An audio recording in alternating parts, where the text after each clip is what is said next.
What's up guys, Sagi here and welcome to another Tech Gear Talk. The Apple High Speed event included some exciting news about the new iPhone 12. Earlier this year, we saw the release of the iPad Pro, the iPad 8, and the Apple Watch 6. And it looks like Apple is just continuing to release impressive upgrades. Today we got some more detailed product information about the iPhone 12, and I'm definitely pre-ordering one. I'll tell you which one at the end, so expect to see some hands-on content very soon. In this video, I'll cover the iPhone 12, we'll look at the features and benefits of all four models, and figure out which model might be right for you. And if you're interested in more Apple gear reviews, don't forget to hit the subscribe and notification buttons. So let's get started. Let's start out by talking about the actual different models. We'll talk about some features that they all have in common, and then some features that separate them so that you can more easily choose. And I recommend that you watch this whole video because I think that Apple was a little tricky in how they presented the features, and they possibly confused some clients into believing that certain features were only available on the Pro models. And don't get me wrong, there are features that are only available on the Pro models, but some of the features that were presented during the Pro model segment are also available on the 12 and the 12 mini, and you'll see what I mean. This year, we have 4 iPhone 12 models available, and they're broken into 2 groups, the iPhone 12 and the iPhone 12 Pro. In the iPhone 12 category, we start with the iPhone 12 mini, which has a 5.4-inch display, and it starts at $699. It's followed by the iPhone 12 with a 6.1-inch display, and that one starts at $799. Now, both models are available in 64, 128, and 256 gigabyte versions, and they're available in black, white, red, blue, and green. When compared with the iPhone 11, the iPhone 12 is 11% thinner, 15% smaller, and 16% lighter, while maintaining the same screen size. So that's definitely something users are going to appreciate. In the Pro category, we have the iPhone 12 Pro, again with a 6.1-inch display, and it starts at $999. And then finally, we have the iPhone 12 Pro Max, which starts at $1,099 and has the largest screen at 6.7 inches. Now, both Pro models start at 128 gigs. They're available at 256 and 512. And they're offered in gold, silver, graphite, and blue. Now next in the event, it looked like Apple threw all of its attention to 5G, and it was pointing out advantages such as faster download and upload speeds, higher quality video streams, and super responsive gaming.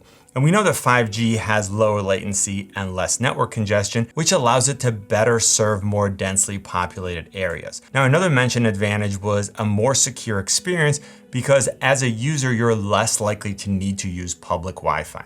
Now, I'm going to leave my opinion about real life implications of using 5G to a dedicated video, but I'm just going to say that while I agree with all of these in principle, the numbers, especially with something like Verizon's ultra wideband network mentioned later on, are always marked as in ideal conditions, and they aren't likely to represent most people's everyday experience. Now, some of the features were awesome, like the NFL being able to offer what Verizon calls their Super Stadium experience, where users have up to 7 simultaneous camera angles of the game. Like, that would be so cool to be able to watch the game and either switch which camera is the main one or just see it from 7 different perspectives is super cool. Now, Apple also implemented 5G with a smart data mode, which will automatically switch to LTE when the higher data rate is not required. And that way it can save battery life. Now, when the phone detects that you do need that higher data rate, then it will automatically switch back to 5G and it will give you that performance boost. Now, next, let's talk about the Super Retina XDR or Extreme Dynamic Range displays. I'll go into this into more detail in my full review, but essentially dynamic range has to do with the screen's ability to display a wider range from the darkest to the brightest parts of the image. And of course, the wider the dynamic range, the more detail we can see in the shadows and the highlights. Now, what you really care about is that your images and video are gonna look crisp and clean. Now, the Super Retina XDR displays are OLED, so that each pixel has its own light and it can be controlled individually for a much higher level of precision. We're getting super rich color and a contrast ratio of 2 million to 1, which is really gonna help create those deep blacks. Now, we're also getting a higher resolution display than on the iPhone 11 with twice as many pixels and 460 pixels per inch. This means sharper text for easier reading, sharper and more detailed images, and more accurate color. The iPhone 12 also almost doubled the peak brightness for HDR content to 1200 nits. And it now includes support for Dolby Vision HDR10, and HLG. Now, another area where Apple made an improvement is the actual glass, and this is something that was really important to me. I remember getting my iPhone XS and I was reviewing it, so I didn't put a screen protector on it, and I had it in a pouch in my pocket the entire time.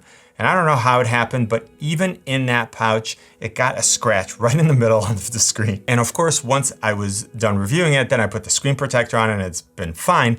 But I was really happy to see this new ceramic shield.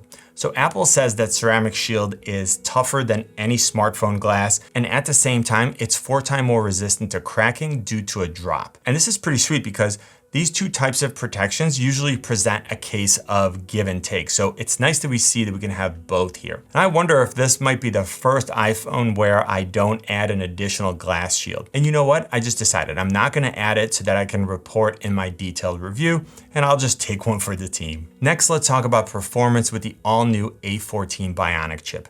This is the fastest chip ever used on a smartphone, and it's built on 5nm process technology. The reduction in transistor size enabled Apple to add features, increase performance, and at the same time improve energy efficiency. We're looking at 11.8 billion transistors and a performance increase of 40% over the A13 chip. We're also looking at the fastest CPU in any smartphone with an impressive 6-core CPU. According to Apple, it's up to 50% faster than any chip used on any other smartphone. Now, when it comes to the GPU, we see another significant upgrade with a 4-core GPU that is, again, the fastest in any smartphone and delivers up to 50% faster graphics for increased image quality and overall efficiency.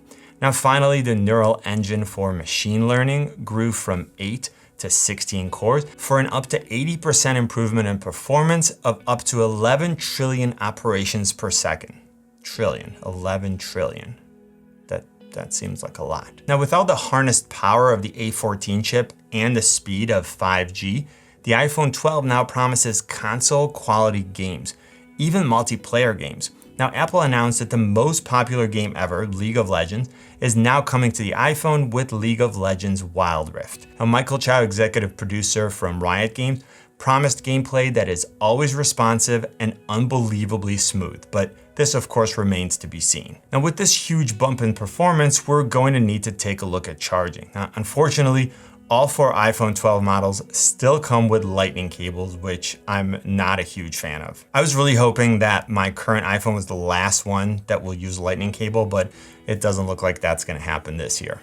Come on, lightning cables?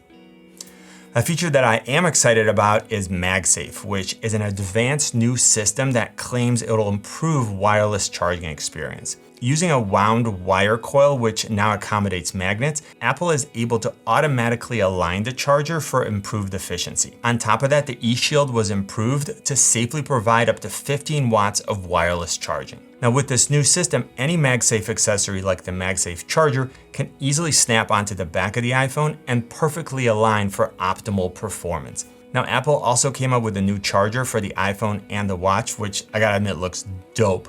And it also folds for portability, so I'm definitely picking up one of those. Finally, Apple mentioned that other manufacturers are also working on some pretty interesting accessories, which I can't wait to see in real life. One thing that I wanted to mention is that all 4 models are no longer going to come with headphones or chargers. Apple positioned this as an environmental choice based on lower carbon footprint due to the smaller packaging, but first-time iPhone buyers need to consider this when they're comparing prices. Now, before I move on, remember that everything I talked about up to this point is available on all 4 iPhone 12 models. The iPhone 12 and the iPhone 12 mini have the exact same feature set, but we're gonna see some differentiators as we move into the Pro model, starting with the camera. So the iPhone 12 and 12 mini, like I said, have the exact same features. Both models have a dual camera setup, starting with a 12 megapixel ultra-wide 13mm f2.8 lens with a 120-degree field of view.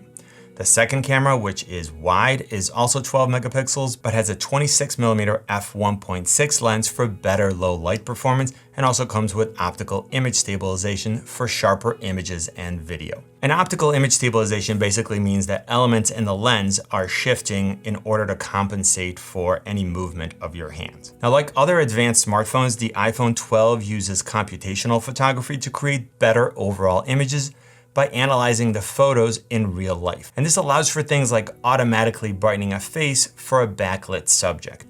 And that's something that you can't actually do with a DSLR or mirrorless camera without editing it in post-production. And it's a feature that a lot of users are really going to appreciate.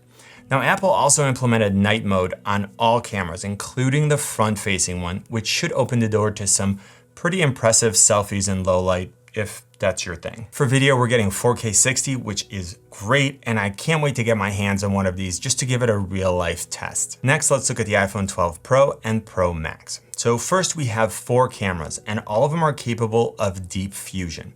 Deep fusion is this image stacking technology that's able to generate images with better dynamic range, and I'll get into that more in my detailed camera review.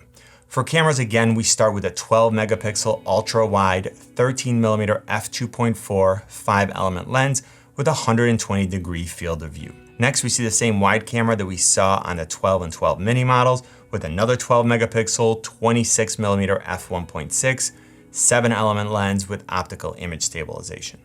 Once again, this wider maximum aperture lets more light in and helps with performance in low light situations like night shooting. Now here's where things start to change. The iPhone 12 Pro has a third 12 megapixel camera with a telephoto 52mm f2.0 lens, which now offers a 4x optical zoom if you're going between all 3 cameras. And again, it offers image stabilization. And this is going to be the camera that you're going to want to use for portraits. Now going to the Pro Max, which is going to be the one that I'm going to have to get, and you'll see why in a second. So we start out with a 12 megapixel camera, which uses a telephoto 62mm f2.2 6-element lens with optical image stabilization. Now this gives us 5x optical zoom on the Pro Max, as again we move from ultra wide to telephoto, versus 4x on the Pro model. Now the Pro Max wide camera is again 12 megapixel, but it uses a 26mm f1.6 lens with a larger sensor and sensor shifting image stabilization. So unlike optical image stabilization where the elements in the lens move, in sensor shift stabilization, the actual sensor behind the lens moves up and down and left and right. And that's able to better compensate for handheld movement, and it will result in sharper images and more stable video. And I'm not sure yet if Apple is using optical image stabilization in the lens plus sensor shift on the sensor, but I'll let you know in my more detailed review. And Apple says that the new image stabilization is now capable of up to a 2-second exposure in low light.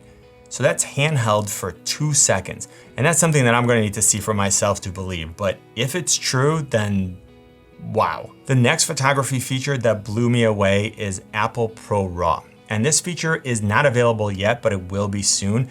And it combines some of the advantages of shooting RAW with the benefits of multi-image processing and computational photography. And this could be a real game changer if it's implemented well. Again, I don't want to go into this in too much detail here because I don't want the people who are not photography nerds like me to fall asleep.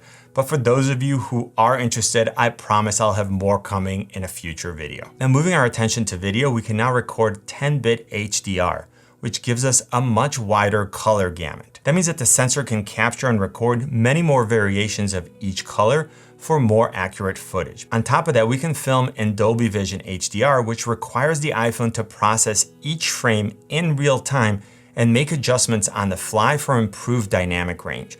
And all of this is done at 4K at 60 frames per second, which is pretty ridiculous. Now, on top of being able to capture in Dolby Vision, you can also edit the footage, preview, and export it right from your iPhone. That's without the need for a professional video editing setup. So we're talking about like pretty high level stuff. And again, I'm a camera nerd, so I'm very much interested to see how that compares with some of my higher end cameras. Now, the iPhone 12 Pro and Pro Max also have a LiDAR sensor, which stands for light detection and ranging. Now, this sensor operates by sending out light and then measuring how long it takes for it to reach the object and then reflect back. And the iPhone can use that information to form a 3D depth map of the scene. Now, in addition to artificial intelligence and room mapping implementations, the LiDAR scanner can be used to focus in low light. Now, this is traditionally a very challenging task for a sensor because there isn't enough light for it to accurately achieve critical focus. But with the help from the LiDAR scanner, the Pro and Pro Max models improve accuracy and reduce capture time for low light situations. And again, I'm super curious to see how this works, especially because it works for both photography and video. And Apple says that it's up to 6 times faster in low light. So yeah, I'm ready. All right, but since we're here waiting, let's talk about availability. So the iPhone 12 and 12 Pro will be available for pre-order on October 16th and will release on October 23rd. The iPhone 12 mini and 12 Pro Max will be available for pre-order on Friday, November 6th, and will ship out on the 13th. Now I'll be getting the iPhone 12 Pro Max in blue because first, it looks awesome, and then second of all, I just can't wait to see how well this camera works. Now I may end up picking up a 12 for Christy, and then I'll be able to give you more insight about the differences. So this is my first look at the iPhone 12. I really hope I was able to give you a good overview of the 4 different models. If I did, please let me know by giving this video a thumbs up, tweet it, share it, and if you haven't yet, join the community by hitting the subscribe and notification buttons. You can always find me on Instagram, Twitter, and Facebook at Tech Gear Talk. You know what I always say, buy it nice or buy it twice. Good luck and see you soon.